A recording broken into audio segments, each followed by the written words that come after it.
ക്രിസ്തു യേശുവിൻ്റെ ധന്യമായ നാമത്തിൽ നിങ്ങൾക്ക് ഏവർക്കും എൻ്റെ സ്നേഹവന്ദനം.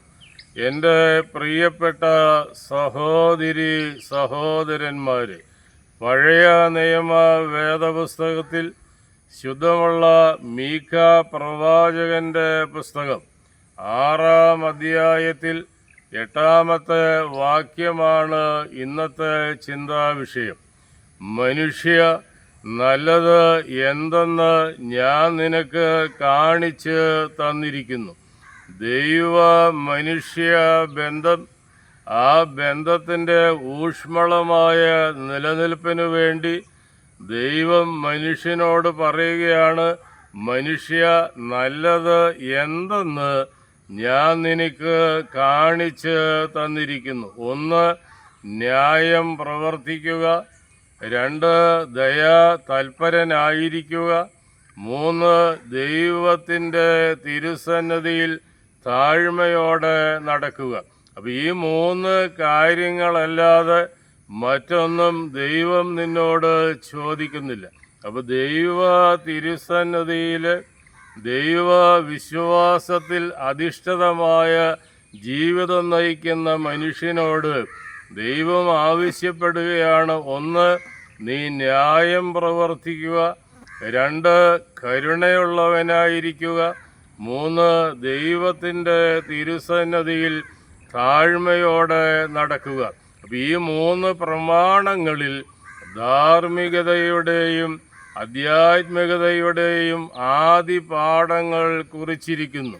ക്രിസ്തുവിന് മുമ്പ് 8-ാം നൂറ്റാണ്ടിൽ ജീവിച്ച ഒരു യഹൂദ പ്രവാചകൻ്റെ ഈ സന്ദേശം ഏത് കാലത്ത് ജീവിക്കുന്നവർക്കുമുള്ള പ്രസക്തമായ സാരോപദേശമാകുന്നു.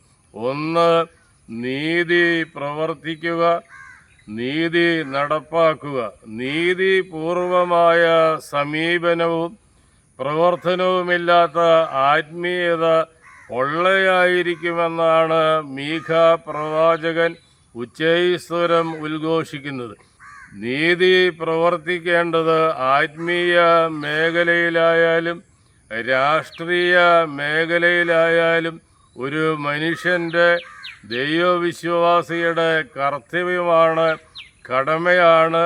ആ നീതി പ്രവർത്തിക്കാത്ത ഏത് ആത്മീയതയും പൊള്ളയായിരിക്കുമെന്ന് ഈ പ്രവാചകൻ നമ്മോട് പറയുകയാണ്. 2, കരുണ കാണിക്കുക.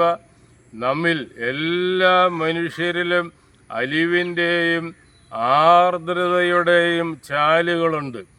ആ ചാലുകൾ നമ്മിൽ നിക്ഷിപ്തമാണെന്ന് തിരിച്ചറിഞ്ഞിട്ട് അശരണരോടും ഹതഭാഗ്യരായ മനുഷ്യരോടും കരുണ കാണിക്കുക എന്നത് ക്രൈസ്തവ ജീവിതത്തിലെ മർമ്മപ്രധാനമായ ഉത്തരവാദിത്വമാണ്. മനുഷ്യ ജീവിതത്തിലെ ഏറ്റവും ഉത്കൃഷ്ടമായ വികാരമാണ് ആർദ്രത അല്ലെങ്കിൽ കരുണ എന്ന് ഞാനും നിങ്ങളും തിരിച്ച് അറിയണം. 3, ദൈവ തിരുസന്നിധിയിൽ വിനയത്തോടെ ചരിക്കുക. വിനയത്തിന് 2 മുഖങ്ങളുണ്ട്. 1, ദൈവത്തോടുള്ള ബന്ധത്തിലും 2, മനുഷ്യരോടുള്ള ബന്ധത്തിലും.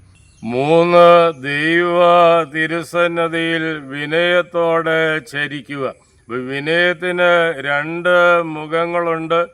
1, ദൈവ ബന്ധത്തിലും 2, മനുഷ്യരോടുള്ള ബന്ധത്തിലും. അപ്പോൾ ദൈവ ബന്ധം നമ്മുടെ കണ്ണുകളെ ഉയർത്തുവാൻ പ്രേരിപ്പിക്കുന്നു. മനുഷ്യരോടുള്ള ബന്ധം നമ്മുടെ തലകളെ വണക്കുവാൻ സഹായിക്കുന്നു. അപ്പോൾ പ്രസംഗിക്കുവാൻ വളരെ രസകരമായ ആയാസകരമായ ഒരു വിഷയമാണ് വിനയമെന്നത്. പക്ഷേ ജീവിതത്തിൽ സ്വായത്തമാക്കാൻ പ്രയാസമുള്ള ഈ സുഹൃതം സ്വായത്തമാക്കുവാൻ നമുക്ക് കഴിഞ്ഞാൽ ആരെയും ആകർഷിക്കുന്നതും ആരിലും മതിപ്പുളവാക്കുന്നതുമാണ് വിനയം. ലോക സാഹിത്യ വേദിയിലെ ഭീഷ്മാചാര്യനായിരുന്നു ലിയോ ടോൾസ്റ്റോയ്. ലിയോ ടോൾസ്റ്റോയ് ദൈവത്തിൻ്റെ തിരുസന്നിധിയിൽ ഏറ്റവും വിനയമുള്ളവനായിട്ടാണ് ജീവിച്ചത്. അതിനോടൊപ്പം തന്നെ മനുഷ്യരോടുള്ള ബന്ധത്തിൽ വിനയമെന്ന സുഹൃതം ലിയോ ടോൾസ്റ്റോയി ജീവിതാവസാനം വരെ മുറുകെ പിടിച്ചിരുന്നു. അപ്പോൾ വിനയം എന്ന് പറയുന്ന ആ സുഹൃതം നമുക്ക് കൈവരിക്കാൻ കഴിയണമെങ്കിൽ നാം നമ്മുടെ ബലഹീനതകളും നമ്മുടെ പരിമിതികളും കൃത്യമായിട്ട് മനസ്സിലാക്കണം. ഏറ്റവും ചുരുക്കി പറഞ്ഞാൽ ആധ്യാത്മികതയുടെ അളവുകോൽ എന്ന് പറയുന്നത് മീക്ക പ്രവാചകന്റെ പുസ്തകം 6-ാം അധ്യായം 8-ാമത്തെ വാക്യത്തിൽ പറയുന്ന 3 പ്രമാണങ്ങളാണ്. 1 ന്യായം പ്രവർത്തിക്കുക, 2 ദയാ തൽപരനായിരിക്കുക, 3 ദൈവത്തിൻ്റെ തിരുസന്നിധിയിൽ താഴ്മയോടെ നടക്കുക. ദൈവം നിങ്ങളെ അനുഗ്രഹിക്കട്ടെ.